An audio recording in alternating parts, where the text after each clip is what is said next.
El Guettar, Tunisia, March 23, 1943, 05:55 hours. The air did not taste like air. It tasted of copper. It tasted of ancient dust pulverized by steel tracks. A fine suspended grit that coated the back of the throat. It settled into the pores of the skin. It worked its way into the actions of M1 Garand rifles. It ground between teeth like crushed glass. The valley floor was a skillet. The sun had not yet breached the eastern ridge, but the heat remained trapped in the stones from the day before. This was not a landscape for human life. It was a geological anvil. And upon this anvil, two armies were about to hammer each other into scrap metal. To the east, the darkness had weight. It was not empty. The ground trembled first. A low-frequency vibration. It traveled through the bedrock. It moved up through the soles of issued combat boots. It settled in the intestines of 3,000 American soldiers dug into the rocky slopes. The vibration grew. It became a sound, a mechanical grinding, distinct, rhythmic, the shriek of unlubricated metal chewing on stone, the squeal of bogie wheels, the heavy diesel-choked idle of Maybach engines. The 10th Panzer Division. They were not just tanks. They were the apex predators of the North African food chain. 50 of them. Mostly Panzer IVs, their long-barreled 75mm guns sniffing the air like the snouts of iron wolves. They moved in a wedge formation, disciplined, terrifyingly synchronized. They did not rush. They flowed over the uneven terrain with a heavy hydraulic grace. Inside the lead tank, the air was foul, a mixture of sweat oil and recycled breath. The loader cradled an 88mm shell. It was a cold, heavy cylinder of death. 22 pounds of hardened steel and high explosive. A masterpiece of Krupp engineering. Physics dictates the terms here. When the firing pin strikes the primer, the propellant burns in milliseconds. Pressure builds to 40,000 pounds per square inch. The projectile leaves the barrel at 2,600 feet per second. Supersonic, this means the math of survival is cruel. You do not hear the shot that kills you. The shell arrives before the sound waves. 6 o'clock. The sun cracked the horizon, a blinding white flare against the retina. The lead panzer fired. There was no cinematic explosion. Just a sudden, violent displacement of air. The shell crossed the valley floor in less than 2 seconds. It found an American M3 half-track positioned too high on the ridge. The impact was absolute. The armor of the M3 was a 1/4 inch of mild steel. Against the high-velocity German shell, it offered the protection of wet cardboard. The projectile did not stop. It punched through the front radiator grill. It vaporized the engine block. It entered the crew compartment. Kinetic energy converted instantly to heat. The shell detonated. In a closed space, an explosion does not push. It liquefies. The overpressure wave moved through the cabin at 7,000 meters per second. It passed through the bodies of 5 men, 5 universes, 5 histories. The driver, a corporal from Iowa, ceased to exist as a biological entity. The pressure wave ruptured the alveoli in his lungs. It turned his brain matter to jelly before his synapses could register the flash of light. He died without pain. He died without fear. He simply was, and then he was not. The half-track did not just burn. It erupted. A flower of black, oily smoke bloomed against the pale morning sky. The smell of burning rubber and roasting meat hit the wind instantly. It was a primal scent, the olfactory signal of catastrophe. This was the opening statement. The Germans were not probing. They were not testing the lines. They were advancing with the intent to crush. On the ridge, the American line held its breath. These were men of the 1st Infantry Division, the Big Red One. But they were tired. Their uniforms were stiff with dried sweat and salt. They had been humiliated at Kasserine Pass weeks earlier. They carried the memory of that defeat like a heavy stone in their rucksacks. They had seen German armor cut through American lines like a hot knife through butter.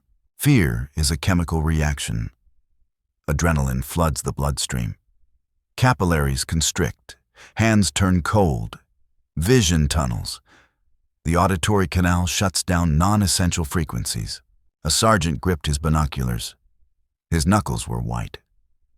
He watched the gray shapes maneuvering below. The German infantry dismounted.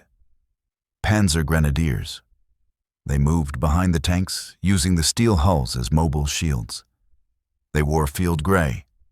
They carried MP-40 submachine guns and KAR-98K rifles. They moved with the efficiency of men who had conquered Europe. The distance closed. 1,000 yards, 800 yards. The American artillery forward observers adjusted their coordinates. They whispered into field radios. The connection crackled with static. Fire mission, grid 445-982, danger close.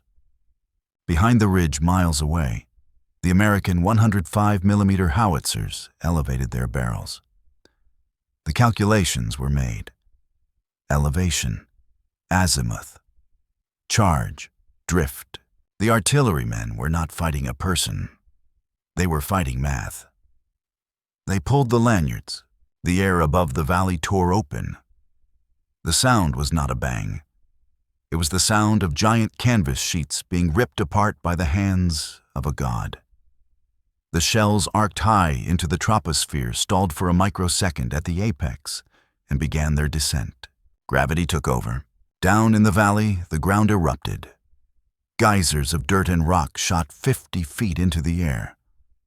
Shrapnel hummed through the dust. Jagged pieces of cast iron, glowing red-hot, spinning at the speed of a circular saw. A piece of shrapnel does not cut. It tears. It hits a human femur and shatters it into a dozen splinters.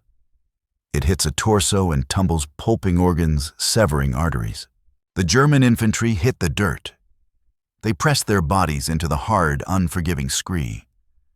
They prayed to a god who had likely abandoned this valley long ago. But the tanks did not stop. The panzers ignored the high explosives.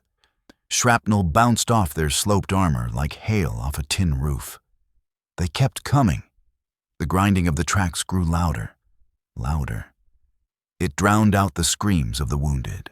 The psychological weight of a tank assault is measurable. It is the realization of obsolescence. A man with a rifle feels small. He feels soft. He realizes his body is a bag of water held together by calcium, standing in the path of 30 tons of hardened industrial might. The lead Panzer IV pivoted its turret. The hydraulic whine was audible even over the shelling. The coaxial MG-34 machine gun opened up. The rate of fire was 900 rounds per minute. It sounded like canvas tearing. A continuous buzzing saw. The bullets chewed up the sandbags on the American ridge. They turned the dry earth into a spray of stinging particulate. A private 19 years old buried his face in the dirt. He smelled the sour reek of his own fear. He smelled the ancient dust. He gripped his rifle stock until the wood grain imprinted on his palm. He was not thinking of patriotism. He was not thinking of democracy. He was thinking of the terrifying geometry of the approaching steel. The distance closed.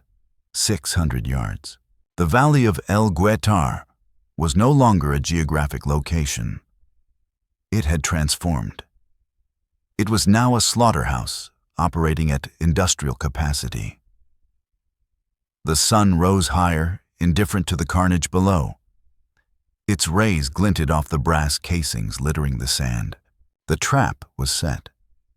But the bait was human flesh. This was not just a battle. This was a collision of eras. The old world of flesh and blood against the new world of piston and gear. And standing in the shadow of this collision, watching through the slit of a bunker, was a man who believed he could bend both steel and history to his will. But he was not on the ridge yet. We must go back. We must understand why these men were here waiting to die in the Tunisian dust.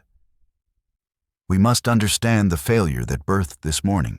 To understand the blood on the sand, we must look at the ink on the map. Flashback. The story does not begin with the gun. It begins with the ego. February 1943. 4 weeks before El Guettar. The location was Kasserine Pass. The weather was not hot. It was miserable. A cold, driving rain turned the Tunisian soil into a gray glue. It clung to boots. It jammed rifles. It froze the marrow of the bone. But the mud was the least of the problems. The real problem was the rot.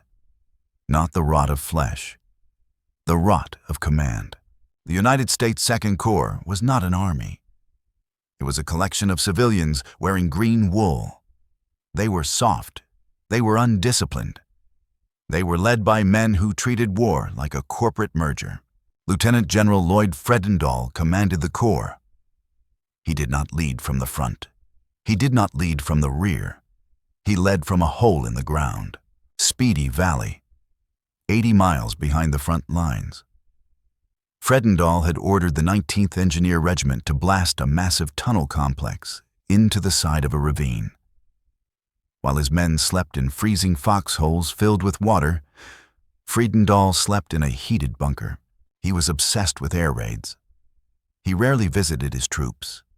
He communicated via radio. He used code words that confused his own officers. He called infantry walking boys. He called tanks pop guns. The result was inevitable.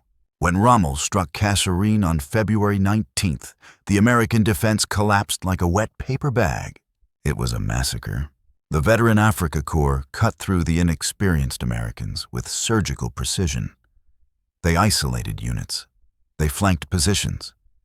They butchered the 1st Armored Division. In 5 days, the Americans lost 183 tanks. They lost 104 half-tracks. They lost 208 artillery pieces. 6,000 men were killed, wounded, or captured. The humiliation was total. American equipment littered the pass. Burning Shermans, abandoned trucks. The bodies of boys from Kansas and Brooklyn lay face down in the mud, stripped of their boots by retreating Arabs. Eisenhower saw the report. He did not hesitate. He fired Fredendall. He needed a butcher.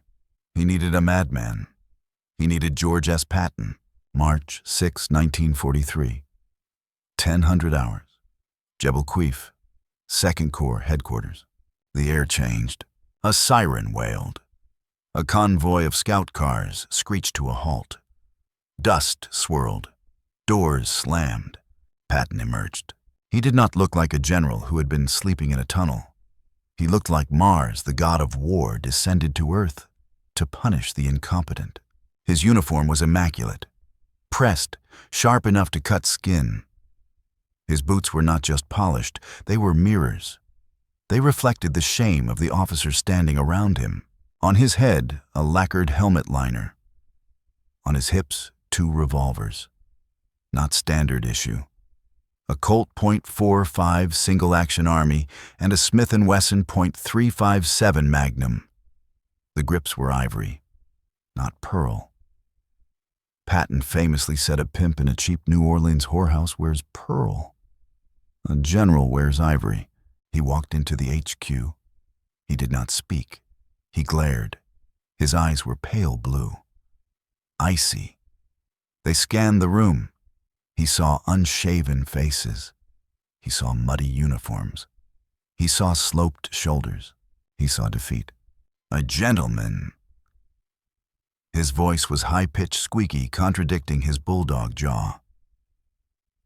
I am not going to tolerate this. You will shave. You will wear ties. You will wear leggings. You will wear your helmets at all times, even when you are on the toilet." The officers blinked. Ties in the desert. Patton was not insane. He was a psychologist of violence. He knew a secret. A soldier who looks like a bum fights like a bum. A soldier who takes pride in his appearance takes pride in his survival. Discipline is not about buttons. Discipline is about habit. If you can remember to button your collar in the middle of a desert, you can remember to check your blind spot in the middle of a tank battle. He imposed fines. $25 for no helmet. That was half a month's pay for a private. The men hated him. They called him old blood and guts. They said, "Our blood, his guts." Patton didn't care. He didn't want their love. He wanted their obedience. He wanted to scrape the rust off the machine, but polish was not enough. Patton knew the enemy. He respected the enemy. Night fell over the headquarters. The desert temperature dropped. The wind howled outside the canvas walls of Patton's personal van. Inside, a single lamp burned. Patton sat at a small field desk.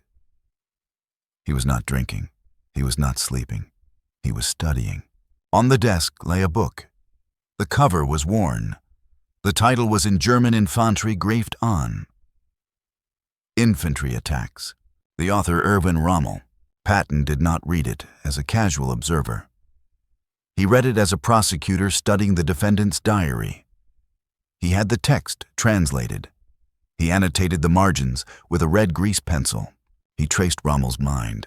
He analyzed the German doctrine of Auftragstaktik, mission-type tactics. The decentralization of command, the speed, the aggression. Rommel wrote about the Schwerpunkt, the focal point. The idea of concentrating maximum force on the enemy's weakest link to shatter their equilibrium. Patton ran his finger over the text. He understood Rommel better than Rommel's own wife did. He understood that Rommel was a gambler, a man who relied on speed and shock to cover up his lack of supplies. Rommel pushed his tanks until they ran on fumes. He pushed his men until they hallucinated. He took risks that no rational commander would take. Patton smiled. The red pencil snapped in his hand. He knew Rommel was coming. The intelligence reports confirmed the movement of the 10th Panzer Division. They were coming to El Guettar. They expected to find the same soft, frightened Americans they had butchered at Kasserine. They expected Fredendall's boys. They were about to meet Patton's men. Patton closed the book. The sound was heavy, final. He stood up and walked to the map on the wall. He picked up a ruler. He drew a line across the valley of El Guettar. He did not draw a defensive line. He drew a killing zone. Most generals fight the army in front of them. Patton was fighting the man commanding the army. He knew Rommel would try a flanking maneuver. It was Rommel's signature. It was on page 120 of the book. "He will come here," Patton whispered to the empty room. He tapped a ridge on the map. "And I will be waiting." The stage was set. The actors were in place. The script had been written in Berlin 10 years ago, published in a book, and now it was about to be enacted in blood on the sands of Tunisia. The sun began to rise on March 23rd. The book sat on the desk, silent, waiting for its author to fall into the trap it had created. The map in Patton's trailer was abstract. The ground in the valley was concrete. Sector 4, Foxhole 19. The hole was 4 feet deep. It smelled of stale urine and damp clay. It was too short to lie down in. It was too shallow to stand up in. It was a purgatory carved out of the Tunisian crust. Private First Class James Miller occupied this space, 19 years old. Born in Dayton, Ohio. Serial number 35-428-901. He was not a killer. He was a machinist's apprentice. He had hands that knew how to calibrate a lathe, not how to bayonet a man in the throat. His knees were pulled up to his chest. He shivered. The desert night stripped heat from the body with the efficiency of a refrigerator coil. Miller reached into his field pack. He did not pull out ammo. He did not pull out a grenade. His fingers brushed against wool, a spare sock. Inside the sock was a cylinder. Hard, glass. He pulled it out carefully. A mason jar, homemade strawberry jam. His mother had sent it 3 weeks ago. It had survived the Atlantic crossing. It had survived the truck ride to the front. It had survived the heat. Miller held it up. In the faint starlight, the contents looked black. But he knew they were red. A deep, vibrant red. He unscrewed the lid, just a crack. The smell escaped. It did not smell like Tunisia. It did not smell like cordite or diesel. It smelled of a kitchen in Dayton. It smelled of sugar and summer sunlight. It smelled of a girl named Betty, who promised to wait. The scent was a narcotic. For 3 seconds, Miller was not in a hole in North Africa. He was at a picnic table by the great Miami River.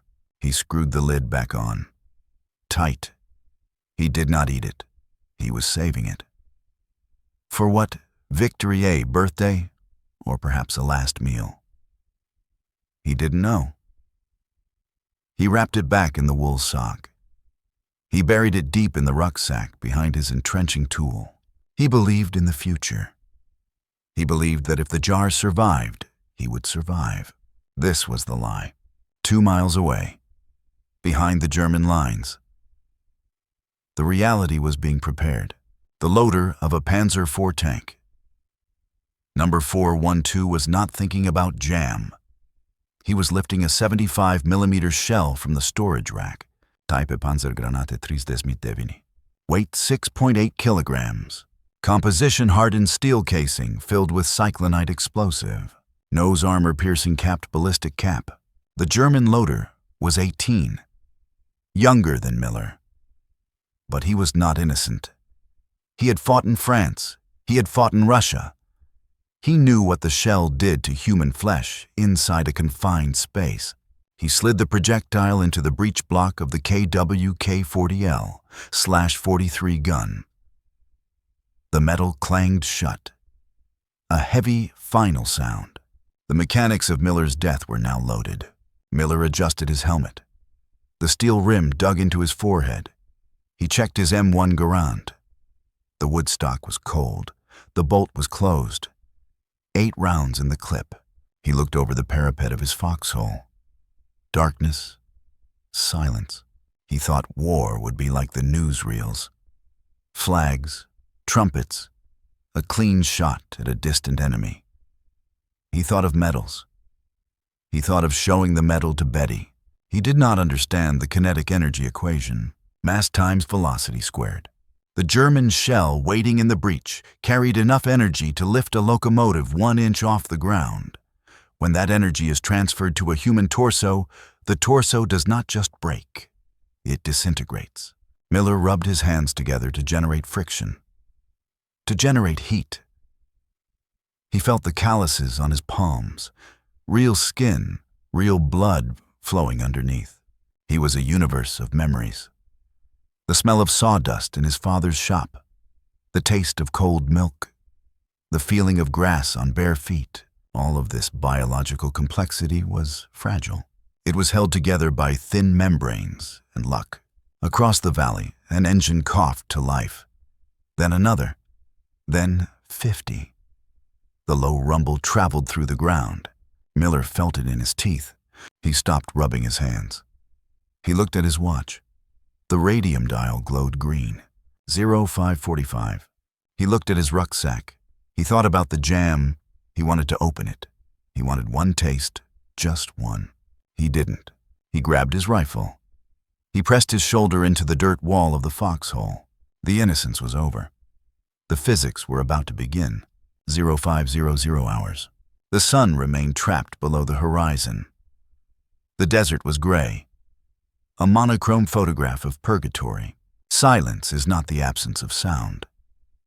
It is a physical weight. It presses against the eardrums. It has density. In the valley of El Guettar, the silence was heavy enough to crush a man's chest. Nature held its breath.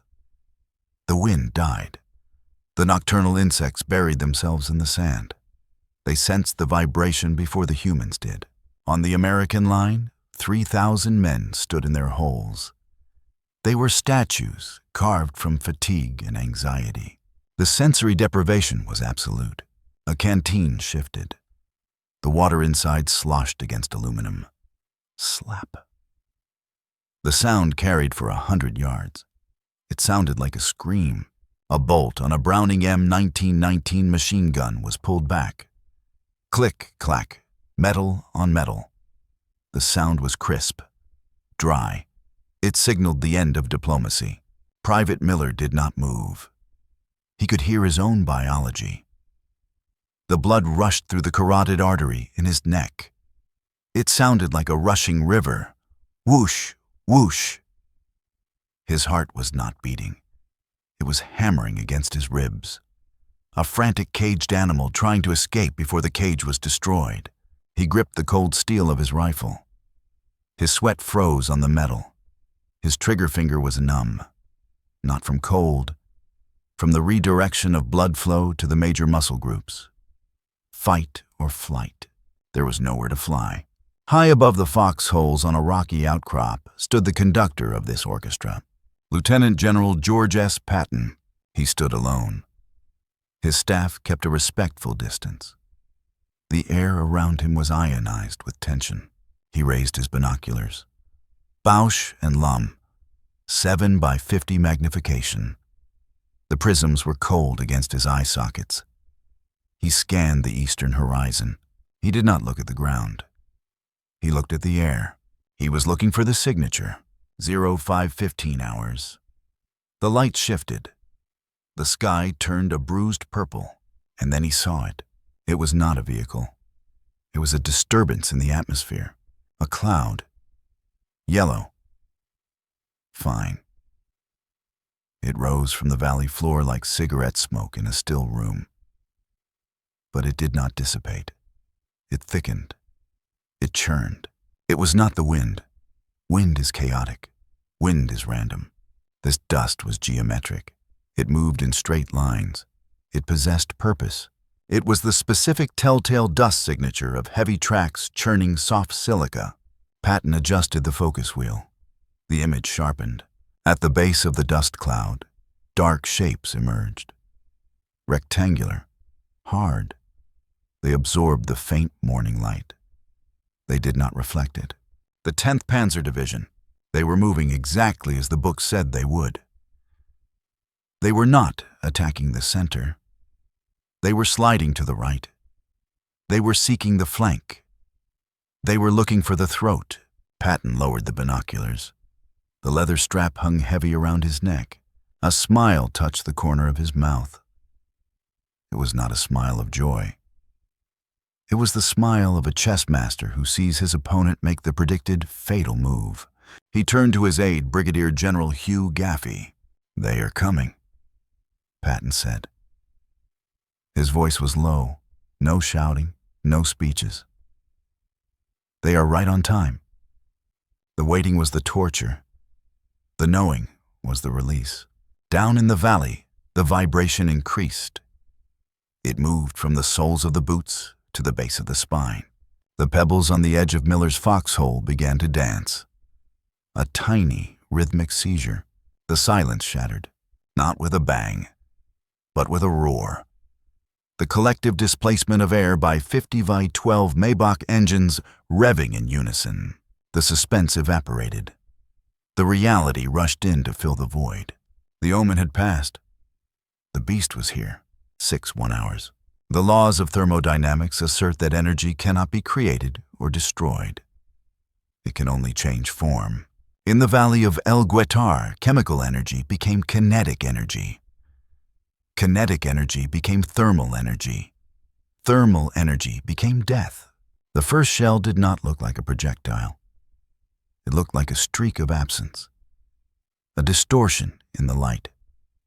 It arrived before the sound. It impacted 20 yards to the left of Private Miller's foxhole. The ground did not just explode. It liquefied. The 88mm spring granite high-explosive shell contained 2.5 pounds of TNT. When the fuse triggered, the casing shattered into 3,000 jagged fragments. They moved outward at 7,000 feet per second, but the fragments were secondary. The primary killer was the overpressure. A shock wave is a wall of compressed air. It moves faster than the speed of sound. It hit Miller. It felt like being struck by a train. He was lifted. Physically lifted. The gravity of the earth was momentarily canceled by the violence of the blast. He was thrown backward. His spine slammed against the hard clay wall of the trench. The air was sucked out of his lungs. A vacuum. He tried to inhale. He inhaled dust. Then came the sound. It was not a noise. It was a physical assault on the auditory nerve. A crack so loud it bypassed the ears and vibrated the skull. Miller screamed. He heard nothing. His world went silent. The blast had triggered the acoustic reflex. The stapedius muscle in the ear contracted violently to protect the inner drum. It failed. A high-pitched whine replaced all ambient sound. Eeeeee. The sound of damaged cilia. The sound of nerve endings dying. He shook his head. Dirt poured from his helmet. He tasted copper. He touched his nose. His glove came away red. The capillaries in his nasal cavity had burst from the pressure change. He looked up. The sun was gone. The sky was gone. The world had shrunk. It was now a gray sphere with a radius of 3 meters. The air was thick, opaque. It was a suspension of pulverized rock nitrates and burning magnesium. The smell hit him. It was not the smell of war movies. It was chemical, acrid. It tasted like sucking on a penny. It burned the throat like raw whiskey. Cordite, sulfur, and something else. Sweet, sickeningly sweet. The smell of opened bodies. Miller tried to stand. His legs were rubber. The vestibular system in his inner ear was spinning. The horizon tilted 45 degrees to the left. He crawled to the parapet. He looked into the fog. He saw flashes. White, orange, spasmodic lightning in a man-made storm. Then he saw the shapes. They emerged from the smoke like leviathans surfacing from a dark ocean. Huge, angular, terrifyingly boxy. The Tiger one. Panzerkampfwagen 6. This was not a tank. It was a mobile fortress. 57 tons of hardened steel. It did not bounce over the terrain. It crushed it. The wide tracks, 72 centimeters across, displaced the earth with an arrogant weight. The engine note was different now. The Maybach HL230V12, 700 horsepower. It growled. A deep, guttural bass that vibrated in the chest cavity of every American soldier. The Tiger was 100 yards away. Its turret rotated, slowly, mechanically. The long barrel of the 88mm KWK-36 gun swept across the American line. It looked like the finger of a vengeful god deciding who would live and who would die. Miller froze. He was a rabbit staring at a wolf. The coaxial machine gun on the Tiger flashed. The MG-34 fired at 900 rounds per minute. The tracers looked like a solid laser beam of green light. The bullets hit the sandbags in front of Miller. The sandbags disintegrated. They exploded into clouds of burlap and dust. A man in the next foxhole stood up. Panic. The reptile brain took over. He wanted to run. He made it 3 steps. The stream of 7.92mm bullets caught him. He danced. A grotesque marionette jerk. The bullets did not just puncture him. They hammered him.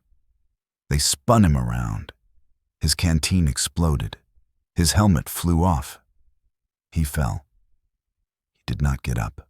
Chaos is not random. Chaos is the collision of too many variables for the human mind to process. Commands were shouted, but nobody heard them. Fire Travers, right, get the bazookas. The words were swallowed by the cacophony. The American 37mm anti-tank guns opened fire. Pop, pop, pop. The shells hit the front armor of the Tigers. They bounced off. Sparks flew. 100mm of face-hardened steel. The American shells shattered like glass bottles against a brick wall. The German tank crews did not even flinch. They kept coming. Inexorable. Unstoppable. Inside the Tiger, the German commander looked through his cupola periscope. The world was green-tinted glass. He saw the muzzle flashes of the American guns. He laughed. Target front, high explosive, fire. The 88mm recoiled. The breech block slammed back. The empty casing clanged to the floor. Another American gun position vanished in a geyser of flame and dirt. Miller huddled at the bottom of his hole. He gripped his rifle. The wood was slippery with sweat and blood. He looked at his hands. They were shaking. Uncontrollable tremors. Not fear. Shock. The nervous system was overloading. The synapses were firing random signals. He wanted his mother. He wanted the jar of jam. He wanted to be anywhere but here. But the physics of the battlefield do not care about desire. The ground shook harder. The Tigers were closing. 50 yards. The squeal of the tracks was now louder than the explosions. It was a metal scream, iron grinding on iron. The smoke swirled. Through the haze, Miller saw a track link. It was huge. Each metal plate was the size of a tombstone. It was coming for him. He realized the cruel truth of armored warfare. A tank does not need to shoot you. It can simply drive over you. It can bury you in your own grave. Miller closed his eyes. He curled into a fetal ball. He pressed his face into the dirt. The dirt tasted of salt. He waited for the weight. He waited for the crushing darkness. This was the inferno. This was the moment where courage dissolves and only biology remains. The survival instinct screamed, run. The discipline screamed, stay. The body just shook. Above him, the sky continued to tear apart. The air remained unbreathable. The noise remained unbearable. And George S. Patton watched it all. The ridge, 6:15 hours. Fear is contagious. But so is ice-cold competence. Lieutenant General Patton lowered his binoculars. He saw the Tigers crushing his infantry. He saw the panic. He saw the line buckling. He did not scream. He did not reach for his radio to order a retreat. He smiled. It was a terrifying expression. The skin stretched tight over the jaw. The lips parted just enough to show teeth. It was not the smile of a man. It was the smile of a predator, watching prey walk into a snare. They are exactly where I want them, he muttered. The Germans had made a mistake, a fatal geometric error. By attacking in a wedge, they had concentrated their mass.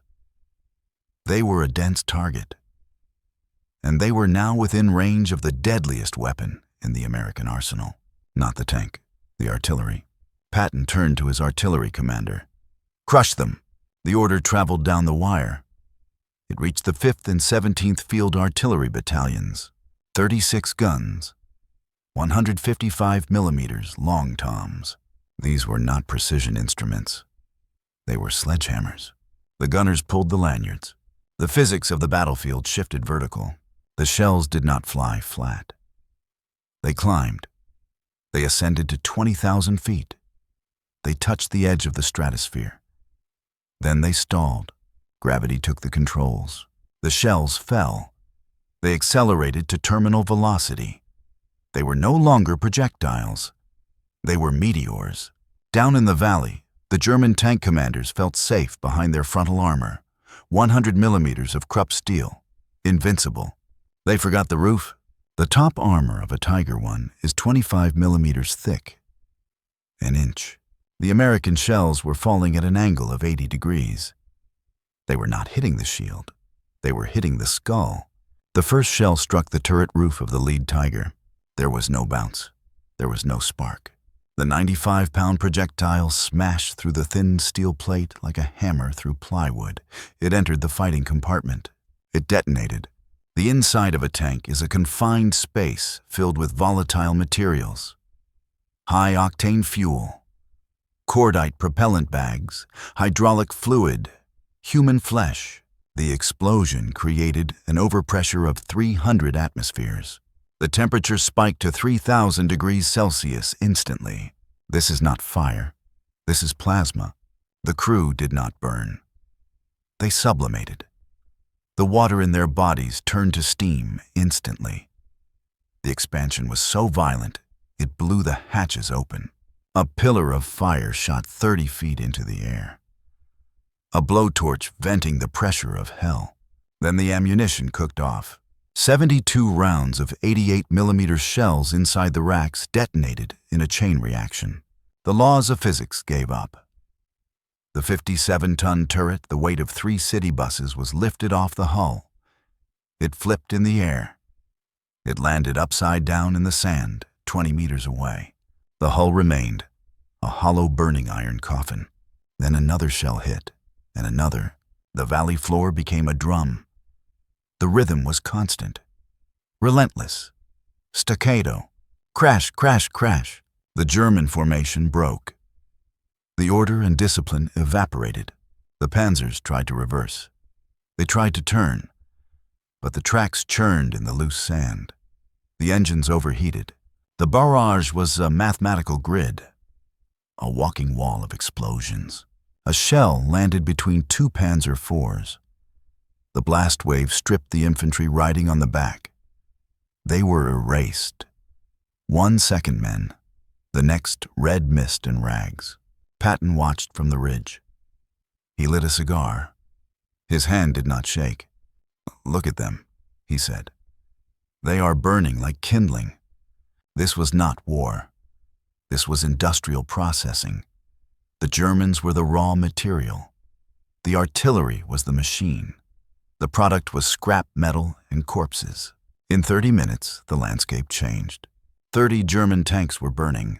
The black smoke merged into a single suffocating blanket. It blotted out the sun. The valley was no longer a desert. It was a foundry. The smell changed. The cordite was gone, replaced by the smell of roasting meat. Sweet, pork-like, nauseating. It drifted up to the American lines. Private Miller, huddled in his hole, smelled it. He vomited, dry heaves. His stomach was empty, but the grinding noise had stopped. The tracks were silent. The only sound was the crackle of flames and the distant popping sound of ammunition exploding inside the wrecks. Patton puffed on his cigar. The ash was long and gray. "And that," he said, pointing to the burning graveyard, "is how you stop a blitzkrieg." But he knew it wasn't over. The book said so. Rommel always had a plan B, and Patton was counting on it. 0745 hours. The smoke began to drift. It clung to the valley floor like a dirty shroud. The wind shifted. It blew from the south, carrying the heat of the deep Sahara. The shelling stopped. The silence returned. But it was different now. It was not the silence of anticipation. It was the silence of pain. The cries of the wounded filtered up the ridge. High, thin, like the mewling of abandoned animals. Medic, Mama, God. The universal liturgy of the dying. On the American line, the men relaxed. Shoulders dropped. Helmets were pushed back. Canteens were opened. They looked at the burning wreckage of the German tanks and felt a dangerous emotion, relief. They thought it was over. They thought the beast was dead. They were wrong. The German army in 1943 was the most adaptive military organism on Earth. They did not break. They recalculated. General Friedrich Freiherr von Broich, commander of the 10th Panzer Division, was not dead. He was watching. He saw the center was a kill zone. The American artillery had the range dialed to the millimeter. To go forward was suicide, so he went sideways. Auftrags tactic. Mission command. The doctrine allowed subordinate commanders to change the plan without asking Berlin. Von Broich spoke into his throat microphone. The order was simple. Schwerpunkt verlagern. Shift the center of gravity. The remaining panzers did not retreat. They pivoted. They engaged their clutches. The track spun in opposite directions. The tanks turned 90 degrees. They began to move south. Towards the American right flank, they used the wadis, the dry riverbeds carved by flash floods. These were natural trenches, deep, winding, invisible from the main American observation posts. The German armor disappeared into the earth. They became ghosts. On the ridge, the American infantry cheered. They thought the Germans were running away. They stood up in their foxholes. They waved their rifles. Patton did not cheer. He stood frozen. His statue-like posture broke. He leaned forward. He pressed the binoculars so hard against his eyes that the skin turned white. He tracked the dust. The dust did not blow back towards the German lines. It moved lateral. It moved fast. He saw the geometry of the battlefield change in his mind. The map in his head overlaid the reality on the ground. He recognized the move. It was not a retreat. It was a hook. A boxer feinting with the left to deliver the knockout blow with the right. It was the classic Flankenangriff, the flanking attack. Patton's mind flashed back. Not to a military academy, but to the desk in his trailer, to the lamp, to the book. Page 120, Infantry Attacks. Rommel had described this exact maneuver. When the enemy front is impenetrable, do not hammer it. Flow around it like water. Strike the soft underbelly where the supply trucks and the artillery sit unprotected. The Germans were coming for his guns. They were coming for the long toms that had just slaughtered them. Patton lowered the binoculars. The wind whipped his coat. He looked like a prophet who had seen the end of the world. He turned to General Gaffey. "They are flanking," Patton said. His voice was gravel. "They are going for the throat." Gaffey looked at the dust. "Shall we reposition the infantry, sir?" Munner Patton snapped. "Infantry is too slow. Flesh cannot catch steel." He looked at the empty space on his right flank. It looked deserted. Just rocks and scrub brush, but it was not empty. Patton had placed a bet. A gamble. Based entirely on a hunch derived from a book written by his enemy. He had hidden his ace in the hole. The 601st Tank Destroyer Battalion. They were not tanks. They were hunters. M10 Wolverines. The M10 was a strange machine. Fast, agile, but vulnerable. It had an open top, no roof. The crew was exposed to shrapnel and grenades. The armor was thin, but it carried a gun that could crack the world. The 3-inch M7. High velocity. Patton had ordered them to wait. To hide in the defilade. To stay silent. Even when the shelling started. Even when the Tigers approached. "Wait," he had told them. "Wait until they show you their sides." And now the Germans were doing exactly that.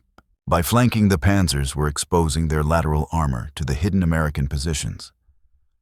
The side armor of a Panzer IV is only 30 millimeters thick. Vulnerable. Weak. Patton watched the dust cloud grow. The Germans were confident. They thought they were invisible in the wadi. They thought they had outsmarted the loud-mouthed American cowboy. They were driving into an execution chamber. Patton felt a surge of emotion. It was not hate. It was admiration. It was a profound, twisted connection to the man who had taught him this lesson. He looked out across the burning valley. He looked towards the invisible presence of the German field marshal. He shouted.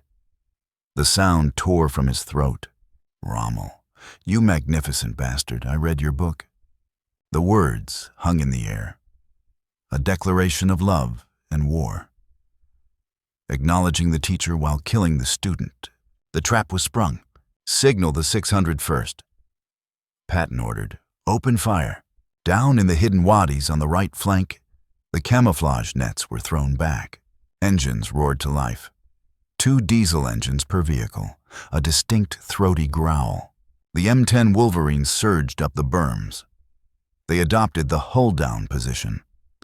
Only the turret and the gun were visible. A tiny target. The German tank commanders leading the flank looked to their left. They expected to see empty desert. Instead, they saw 30 black circles. The muzzles of the 3-inch guns, staring right at them, at a range of 700 yards. Physics took over again. But this time the equation favored the Americans. The German turrets were pointed forward towards the artillery they intended to crush. They could not rotate fast enough. A hydraulic turret traverse takes 10 seconds to turn 90 degrees. They had 2 seconds. The M10S fired. Crack, crack, crack. The high-velocity, armor-piercing rounds crossed the gap instantly. They struck the thin side armor of the panzers. There was no resistance. The shells punched through the steel plates like a needle through fabric. They entered the engine compartments. They severed fuel lines. They shattered transmission gears. A Panzer IV hit in the flank does not just stop. It dies violently. The ammunition storage is in the sponsons right behind the side armor. The American shells hit the racks directly. The result was catastrophic. Turrets were blown off. Hulls split open at the welds. Fire engulfed the columns. The German formation so disciplined a moment ago dissolved into anarchy. They were trapped in the narrow wadi. They could not turn around. They could not advance. They were fish in a barrel. And the 601st was holding the shotgun. Patton watched through his binoculars. He saw the black smoke rising from the right flank. He saw the German attack collapse. He did not smile this time. He just nodded. A nod of professional respect. For the weapon. For the tactic. And for the book that had saved 3,000 American lives. The turning point had passed. The initiative belonged to the Americans. The legend of the invincible German panzer was dying in the Tunisian heat. But the dying was not done. The collapse of an army is messy. It is desperate. And desperation creates its own kind of horror. 0815 hours. A military unit is a biological organism. It relies on a nervous system of radio signals. It relies on a skeleton of chain of command. It relies on the muscle memory of drill. In the wadis south of El Guettar, the organism suffered a stroke. The nervous system was severed. Antennas were sheared off by shrapnel. Commanders were vaporized inside their turrets. The skeleton crumbled. What followed was not a retreat. It was a collapse. Inside the narrow ravines, the geography turned against the Germans. The wadi walls 10 feet high were no longer protection. They were prison walls. The lead Panzer IV in the flanking column was burning. It blocked the path forward. The rear panzer was hit in the engine block. It blocked the path backward. The tanks in the middle were trapped. Panic is a fluid. It flows faster than hydraulic oil. It filled the minds of the German crews. Discipline evaporated. The drivers panicked. They slammed the gear levers into reverse. They stomped on accelerators. Heavy steel hulls collided. Crunch. The sound of fenders crumpling. The shriek of drive sprockets tearing into the metal of the tank behind. One tank tried to climb the steep bank of the wadi. It was an act of desperation. The angle was too steep. The gravity was too strong. The tank threw a track. The heavy steel links unspooled like a broken watch chain. The tank slid back down. It slammed into another vehicle. They were immobile targets. The American M10 Wolverines on the ridge did not stop. They worked with the rhythm of factory machines. Load, aim, fire, eject. The 3-inch shells rained down into the ditch. They did not need to aim for weak spots anymore. Any hit was a kill. A shell struck a German ammunition truck that had foolishly followed the tanks. The truck vanished. It was replaced by a sphere of expanding gas. The shock wave compressed the air in the narrow wadi. It acted like a piston in a cylinder. German infantrymen, the elite panzer grenadiers, were huddled near the tanks for cover. The pressure wave hit them. It did not wound them. It crushed them against the steel hulls of their own tanks. Lungs collapsed. Eardrums burst. They dropped their weapons. They dropped their pride. They ran. Men who had marched through the Arc de Triomphe, men who had conquered the steppes of Russia, threw down their Kar 98 rifles. They scrambled up the loose sand of the river banks. They clawed at the dirt with fingernails. They were no longer soldiers of the Reich. They were biological entities fleeing a fire. On the ridge, the American machine gunners watched the ants scurry out of the ditch. The M1919 Browning machine gun swiveled. The water in the cooling jackets boiled. The traversing mechanisms clicked. They opened fire. The physics of the massacre were simple. Enfilade fire. The bullets swept along the line of the wadi. They cut down the fleeing infantry like a scythe through wheat. Bodies tumbled back down into the burning ditch. They piled up against the tracks of the dead tanks. From his observation post, Patton watched the disintegration. He saw the structure of the enemy force undo itself. He saw the cohesion dissolve. This was the moment every commander dreams of, the root, but there was no glory in the optics, only waste. Through the high-powered lenses, he saw a German tank commander climb out of a burning turret. The man was on fire. His uniform was a torch. He jumped to the sand. He rolled. He did not scream. The distance swallowed the sound. He just writhed, a black burning shape against the yellow sand. Patton lowered the glasses. His face was a mask of stone. "They are finished," he said. He did not look away. He forced himself to watch. This was the cost of the lesson. The German withdrawal began to ripple backward.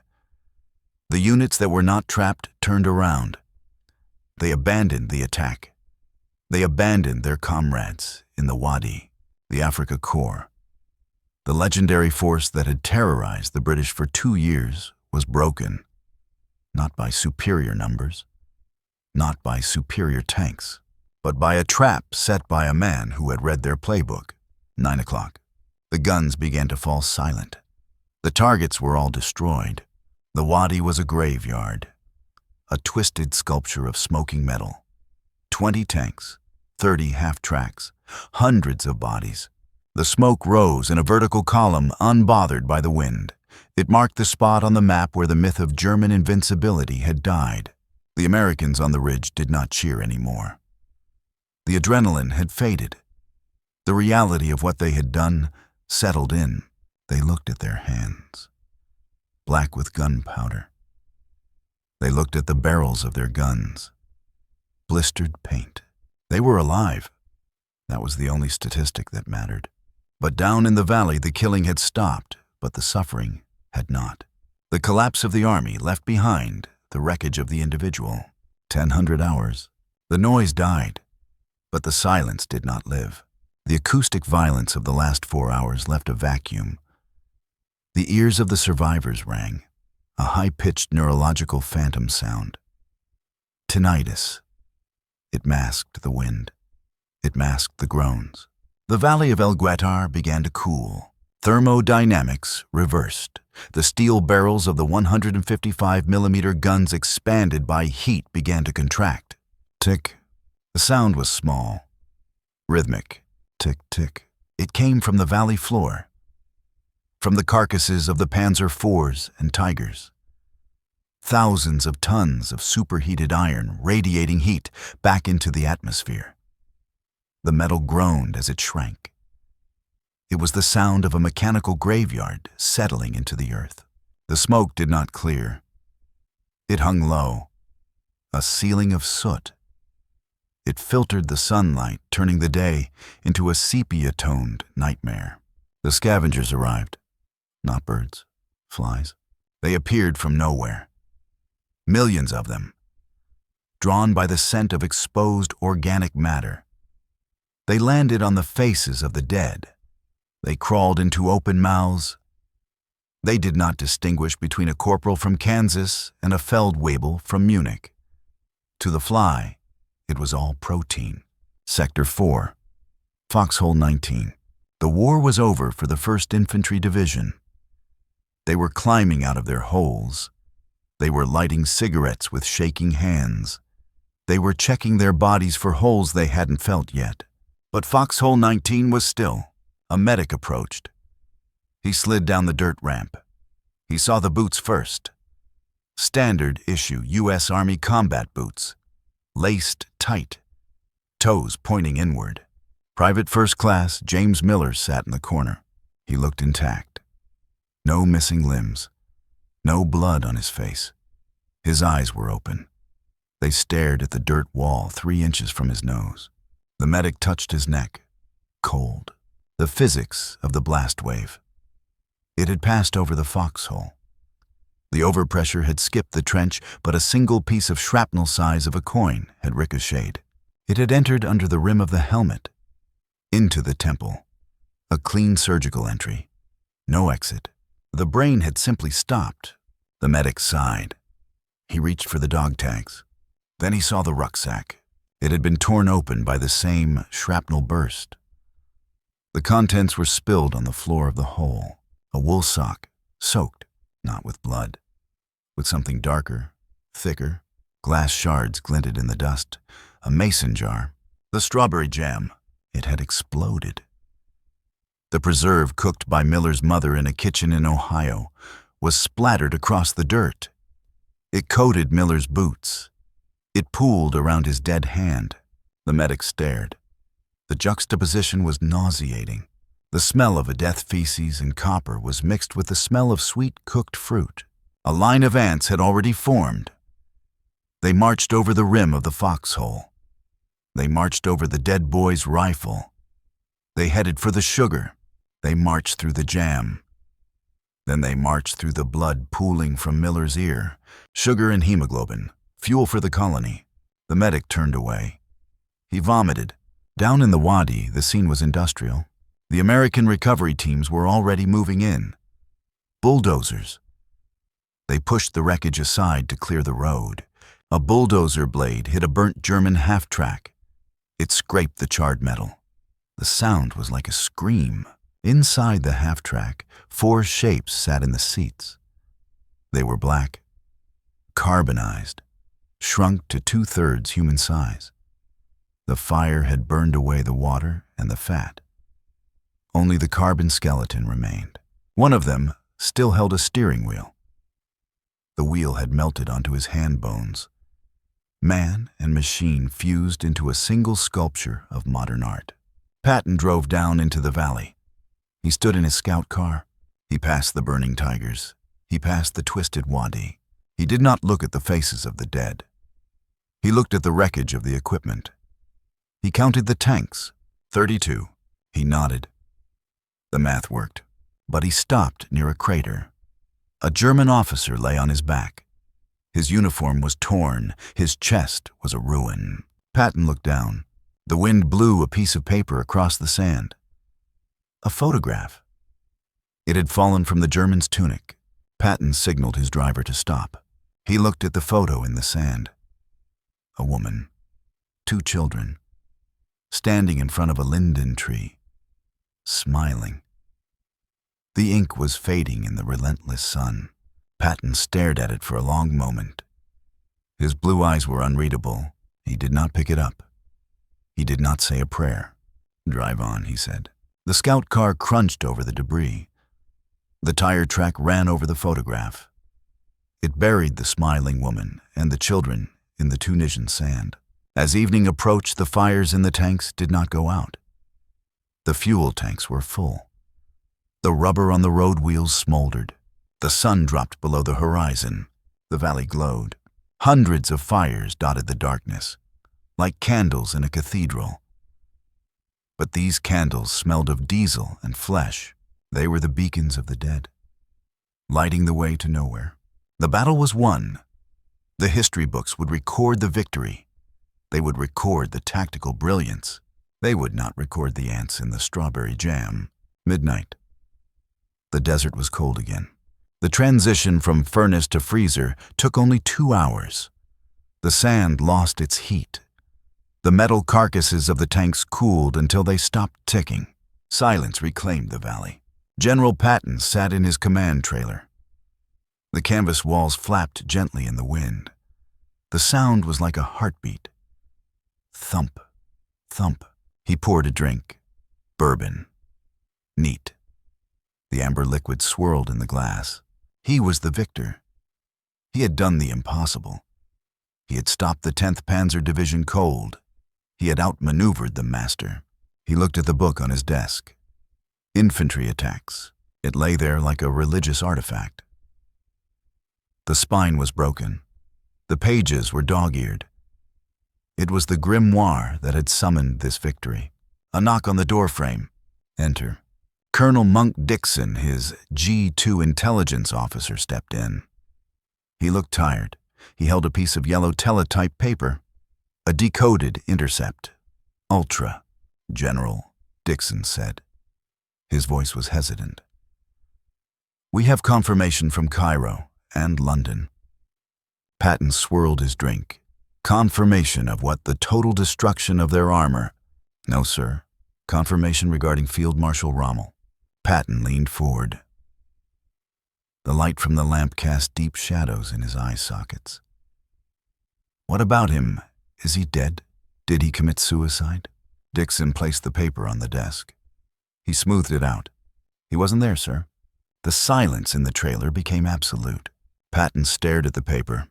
Explain. Rommel left Africa on March 9th, 2 weeks ago. He is in a hospital in Semmering, Austria.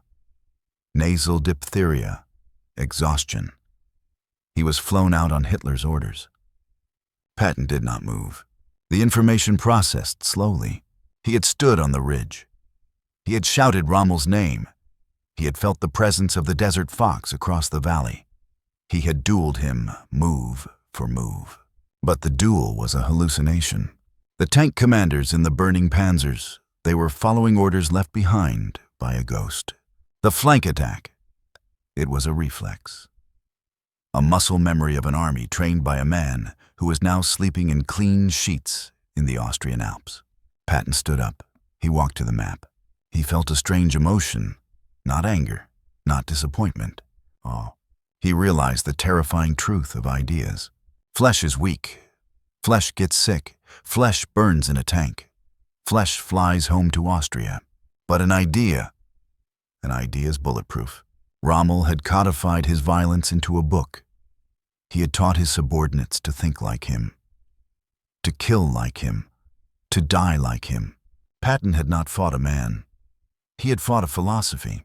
So, Patton whispered, I fought his shadow. He looked back at the book on the desk. It seemed to pulse. The words on those pages, written in a study in Germany years ago, had traveled across the ocean.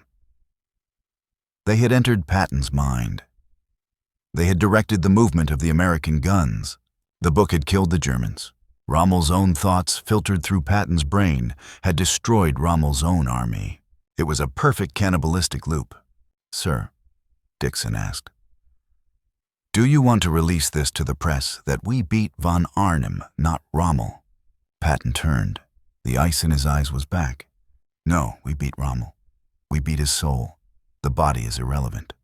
He waved the officer away. Alone again. Patton sat down. He touched the cover of the book. It was cold. Outside, the wind picked up. The Khamsin. The 50-day wind. It blew across the valley of El Guettar. It moved the sand. Grain by grain, the evidence began to disappear. The track marks of the tigers were filled in. The craters from the 155mm shells were smoothed over. The blood that had pooled around Private Miller's jam jar was covered by a fine layer of silica dust. The desert does not care about victory. It does not care about defeat. It cares only about erosion. In 1,000 years, the steel hulls of the tanks would rust into nothing. The bones of the men would turn to powder. The geography would forget that humans were ever here. But the echo would remain. The echo of the question that haunts every soldier who survives. Who is the real killer? Is it the man who pulls the trigger? Or is it the man who sits in a quiet room years before the war and writes the manual on how to pull the trigger efficiently. Patton closed the book. The sound was soft, like a coffin lid closing. He finished his bourbon. The burn was good. It reminded him he was alive. He turned off the lamp.